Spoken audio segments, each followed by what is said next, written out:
Hey everyone, it's Kole from A+ Power Sports. Congrats on your brand new Polaris Xpedition. I'm going to do a quick once-over with you guys and show you how to use this and maintain your brand new Xpedition. Maintenance is super important on any small engine, and Polaris off-roads are no different. So your first service should be performed at 25 engine hours. Whether you bring it back to A+ Power Sports at the dealership to do it or you do it yourself, it does not matter. If you do it yourself, you need to keep maintenance records in your owner's manual. Has a logbook, and keep your receipts. Players will want to see that. God forbid we have an engine warranty claim that needs to be started. After the first service is completed, it'll be every 50 hours or 1,000 miles, or yearly, whichever comes first.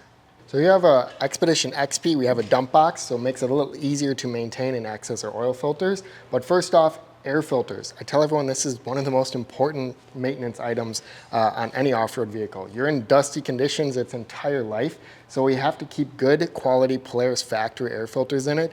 I have issues happen when I put an aftermarket filter in it. It lets too much dirt and debris into the engine, eventually taking it out. Polaris ones, they are paper filter, so people ask if you can blow it out. I tell them maybe once, but that does pack the debris in there. So it's best to just replace it with the brand new one.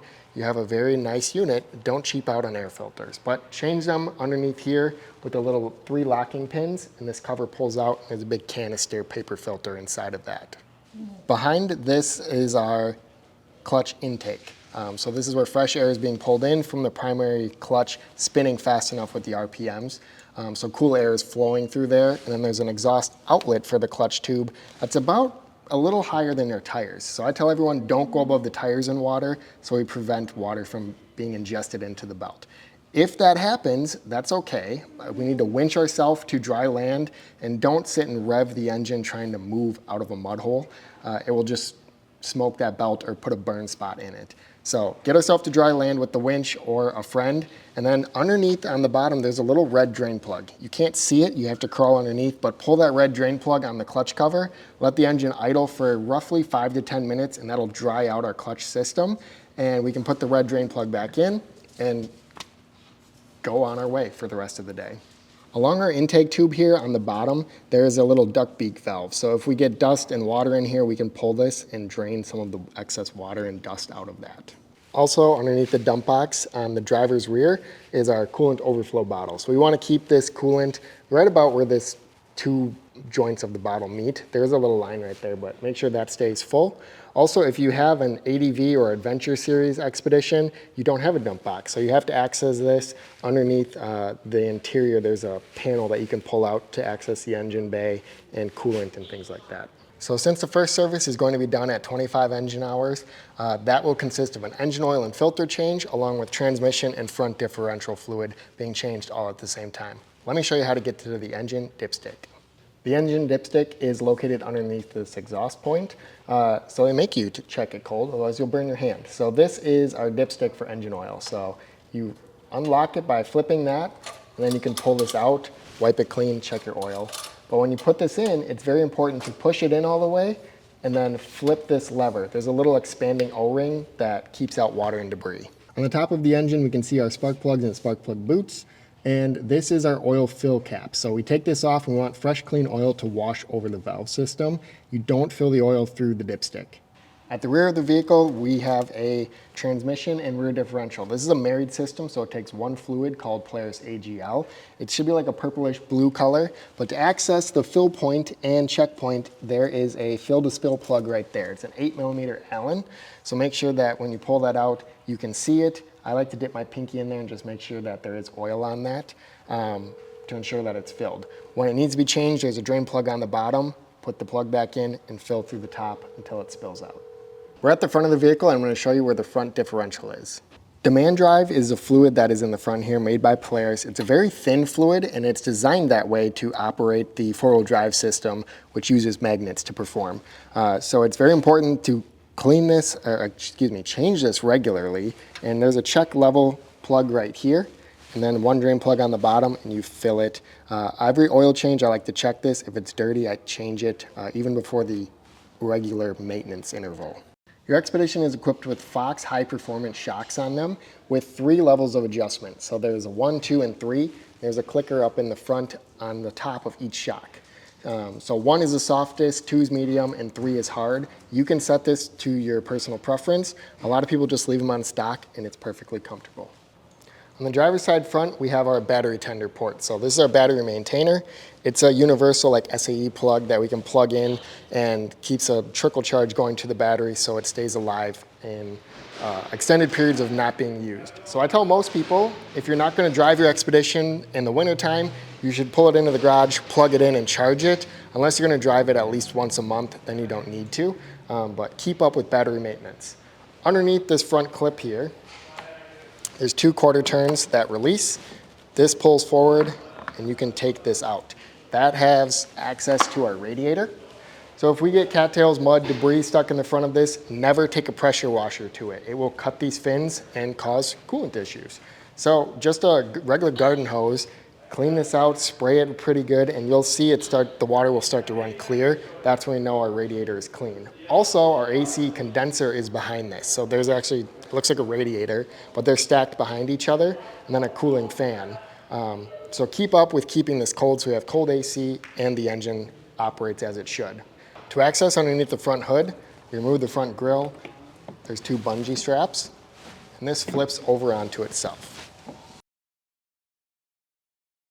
Our fuel tank is located on this side. It holds about 10 gallons of fuel, and quality is very, very important with this. So high performance engine, we need to have high performing fuel to go along with that. So in the summertime, you should always run 91 premium non-ethanol. In the wintertime is the only time I suggest people run regular ethanol fuel if it's in really cold conditions like under 0 degrees or it's not kept in a heated barn. They struggle starting sometimes without the ethanol, so wintertime is when you would switch to a regular winter blend fuel. Your Expedition is equipped with a winch from the factory. This has a auto stop feature to it. So this little like hockey puck that says Polaris on it, that's a magnet, and this is magnetized as well. So once the winch gets to this point, it automatically will shut off. The only time that I have seen issues with this is snow plowing, because you're only going out that much in the winch, and it can roll over itself. So out is in and in is out. If that happens, make sure you put this into a free spool mode called neutral. You can pull this out by hand and pull it out until you can see the rope is going where it should be. The issue that we have, if you're using out is in and in is out, it's reversed, this does not sense when you're holding the out button, so then you can crush and pull the hook system through the fair lead. So fix it if you do have a problem. But another thing with this self-release or free spool mode, when it's in neutral, you can pull this out. If you're stuck by yourself, you can pull this out 50 feet, wrap it around a tree, tie it off, and then winch yourself out and not have to call for help from a friend. Make sure once you are done being tied to the tree, you put this back into low gear.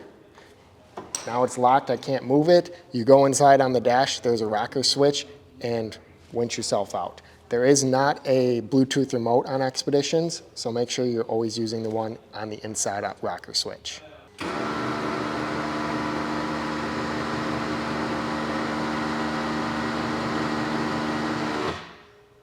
On the left side of the steering wheel, we have our headlights. We have off, low beam, and high beam. Make sure when you're on the roads and trails, you always have low beam on. You have a telescopic steering wheel with tilt and telescopic features. So pull down the lever, we can go up and down and in and out and really get a comfortable position for the wheel. We also have a seat slider. So we can pull up on a little lever underneath my left leg. I can move forward and backwards to find a comfortable location. I have a link for the ride command in the description below. Over here we have 3 knockout switches so we can add light bars and different electrical accessories. Now this is our drive mode. So we have single wheel turf mode. What this does is it unlocks the rear differential and lets whichever tire in the rear is going to spin the easiest, that's what it's going to pull from. So you can drive across a golf course. I use this around the yard working so I don't rip up the grass.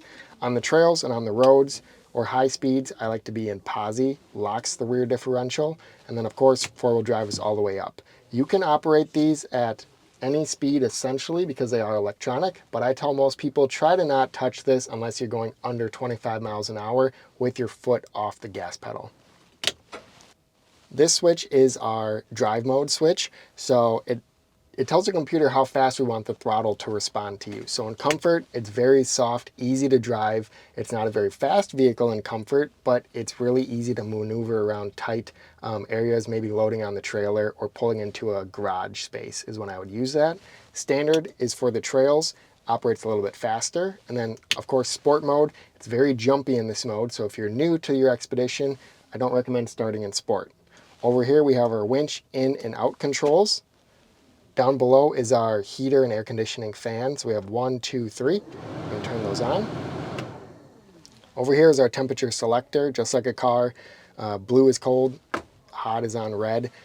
Now the thing is, if you don't have the AC button pressed with the little blue snowflake lit up, it will not have the AC compressor working. So in the summertime, if you're like, man, my AC is not cold enough, obviously being blue, turn the AC compressor on with the blue snowflake and you will have ice cold AC.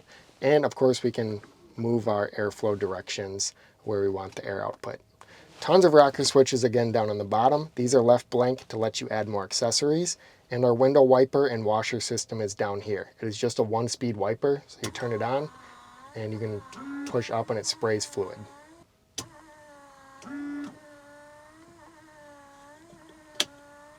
Up on our digital display that's up above the steering wheel, right now I've had the key on for more than 5 minutes, so I have a power steering light on. If that happens, if you're listening to music, shut it off and you can turn it on. So one click is just a key power click. We can operate radio and accessory power.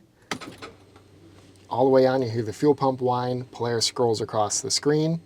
Now we can start the vehicle. But going through here, you can see your odometer, miles per hour, transmission gear selection, time, fuel, and then your drive mode for 4-wheel drive, 2-wheel drive, and turf mode. Miles per hour and RPM, pretty standard. But as we scroll through this with the arrows on the side, you can have 2 miles per hour, RPM, engine temperature. This engine likes to run around 180 to 200 degrees is its operating temp, and that'll be when you get hot air blowing in the winter time. The fan kicks on at about 205 to 210 to pull it back down to 180. So trip time, if you want to reset these, you just hold it and it'll reset. Service hours, this is counting down from 25. Once it hits 0, your little wrench and hourglass will start to flash at you, letting you know that you need a service and it's required. Look in the owner's manual to reset that if you're doing oil changes on your own. Engine hours with hourglass. Voltage from the battery. So we're at 12 volts. When this vehicle is at idle, it should be around 13 to 15 volts at the most, just depending on where the battery's at with the charge. Trip 1 and trip 2, again, reset these by holding down the arrow. So low and high gear are 2 forward gears on the Xpedition. So high gear is all the way back. That should be used on the trails or anytime we're going to go above 10 to 15 miles an hour. When low gear should be used is anytime under 10 miles an hour, so around the yard, loading it on the trailer. Anytime we're going to stress out the drive line, towing a trailer even or in the mud hole, use low gear. That's very, very important so we don't smoke a $250 belt on this. You really shouldn't. For the life of this vehicle, I'm going to say you should get like 5,000 miles out of a belt with proper break-in and maintenance with it. But if you slip up and you're in high gear, loading it on the trailer or towing something around the yard, and you put a burn spot in that belt, it's already done. It will just keep getting worse and worse as you drive the vehicle. So it's very important to use low gear when you're supposed to. If you like this video, hit that like and subscribe button. If you have any questions, leave a comment in the section below. If you want to see what I have in stock right now, check out aplusride.com. And as always, thanks for watching.